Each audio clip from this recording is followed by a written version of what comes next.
Kevin, you are retiring.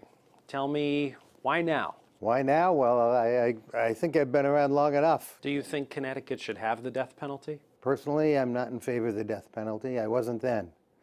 I took an oath, and the public, the legislature, the public speaks through the legislature. They passed a law, and I thought, if that case doesn't deserve the death penalty, nobody does. Kevin, in your view, how do we handle racial bias in the justice system? Just talking about race is a hard discussion to have. We're beginning to learn how to have those discussions. The legislature has to think when it passes laws, how will this impact different elements of the community? Let's talk about the juvenile justice system. What is the most important thing that needs to be done to fix that? We've had a lot of good fixes.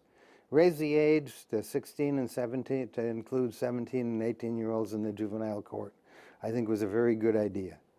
A very good idea. It's obvious that young people do things foolishly that hopefully they won't do again. The state's prosecutorial system, do you think it's sufficiently transparent? I think now we're learning that we've got to make more effort up front to look at these cases and say, okay, what can we release and what can we not release?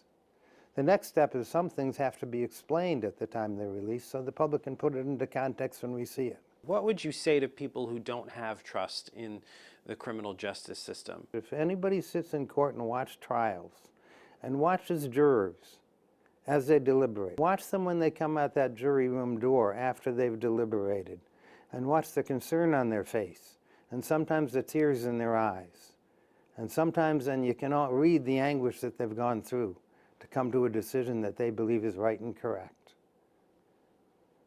The public's got to understand that before it decides we can't trust the system. What advice would you give to whoever takes your place? Now, I hope the person who succeeds me is better than I have ever been at conveying information to the public and to the legislature about the help and the resources that we really need to do our job, which is to provide true justice to the public of the state of Connecticut. I wanted to ask you about a couple key issues within the criminal justice and the judicial system. Sure. One of them being the opioid crisis right now in Connecticut and throughout much of the country.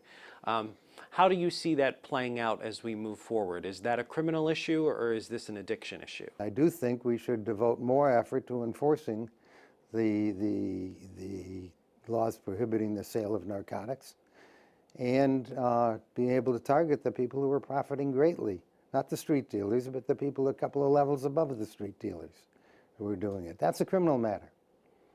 And that's a criminal matter that I think requires more attention than is getting right now. I hope I haven't wrongfully convicted anybody.